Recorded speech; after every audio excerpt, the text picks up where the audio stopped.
देश के हृदय प्रदेश मध्य प्रदेश की जनता कोरोना की दूसरी लहर से जूझ रही है। वहीं दूसरी ओर सियासी पारा चढ़ा हुआ है। एक तरफ तो प्रदेश में कोरोना संक्रमण से जनता त्रस्त हो रही है, वहीं दूसरी ओर मध्य प्रदेश की राजनीति में आरोप प्रत्यारोपों का दौर चालू है। नमस्कार, मैं अक्षय दुबे हाजिर हूं एक नई राजनीतिक हलचल के साथ। पिछले दिनों प्रदेश की राजनीति में उज्जैन के सांसद अनिल फिरोजिया के घर में वैक्सीन लगवाने का मामला हो या साध्वी प्रज्ञा ठाकुर का अटपटा बयान हो, इस बार प्रदेश की राजनीति को गर्म किया है प्रदेश के पूर्व मुख्यमंत्री व वर्तमान कांग्रेस प्रदेश अध्यक्ष कमलनाथ ने। आइए हम आपको कमलनाथ का वो विवादित बयान दिखाते हैं। बात है कि भारत किस तरह आज पूरे विश्व में बदनाम हो रहा है। ये चीन का वायरस था, चीन का कोरोना था। आज पूरे विश्व में सबने नाम लिख दिया है इंडियन, क्या है उसका, इंडियन वेरिएंट कोरोना। कई प्रधानमंत्री और राष्ट्रपति इस नाम से पुकार रहे हैं, इंडियन वेरिएंट। हमारे जो स्टूडेंट्स हैं बाहर नौकरी कर रहे थे, वो वापस नहीं जा पा रहे क्योंकि कहते हैं आप इंडियन हैं। कुछ जो टैक्सी चलाते हैं विदेशों में, उनकी टैक्सी में बैठने के लिए लोग तैयार नहीं हैं। ये मेरा भारत महान इस सरकार ने बनाया, यही सबसे बड़ी दुख की बात है। अब मैं आपको इस बयान पर भाजपा सरकार में गृह मंत्री नरोत्तम मिश्रा का बयान सुनाना चाहूंगा। उन्होंने बयान के माध्यम से अपनी प्रतिक्रिया दी, सरकार का पक्ष रखा। हमने, सरकार ने, पुलिस ने, जो पार्टी के कार्यकर्ताओं ने शिकायत की, उस पर वो शिकायत मूल रूप से थी कि आपने आग लगाने की धमकी दी, प्रेरित किया लोगों को इस प्रदेश के अंदर।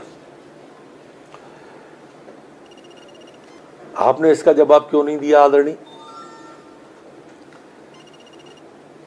भारतीय कोरोना कहने वाले आप, जिस पर मैंने मांग की थी देशद्रोह की, अब तो अमेरिका की अखबार में भी आ गया कि ये वायरस चीन का है। चीन पे क्यों नहीं बोलते आप?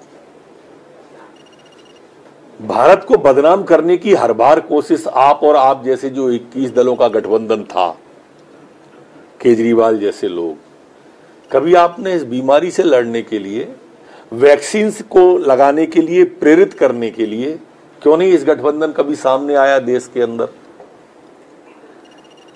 आपने इनके जवाब नहीं दिए एक के भी। आप विपक्ष के नेता हैं, आपका काम विरोध करना है, मार्गदर्शन करना है, और आपका हर विरोध सराखों पे है। विरोध सराखों पे है, बदनामी सराखों पे नहीं है। अब आपकी कांग्रेस पार्टी कह रही है कि स्थानीय निकायों के अंदर हम जाके मौतों की गणना करवाएंगे। तो आपने जो आरोप लगाया क्या बिना गणना के लगा दिया? इसका मतलब अब बताओ आप दोनों में से सही बात कौन सी है? अगर आप उसके बाद से बीजेपी ने उनके खिलाफ राष्ट्रद्रोह का मामला दर्ज करने की मांग करी। सीएम शिवराज सिंह चौहान ने राष्ट्रीय अध्यक्ष कांग्रेस सोनिया गांधी से भी कमलनाथ के ऊपर कार्रवाई करने की मांग की। बीजेपी नेताओं की शिकायत पर भोपाल क्राइम ब्रांच ने कमलनाथ पर मामला दर्ज कर लिया है। कमलनाथ के खिलाफ क्राइम ब्रांच ने 124A, 124(2), 153(2), 188 और 65 के तहत मामला दर्ज कर लिया है। बीजेपी नेताओं ने आरोप लगाया है कि कमलनाथ ने देश को अपमानित करने वाला बयान दिया है। शिकायत करने वाले लोगों में चिकित्सा शिक्षा मंत्री विश्वास सारंग, विधायक रामेश्वर कृष्णा गौर समेत अन्य कई बीजेपी नेता शामिल थे।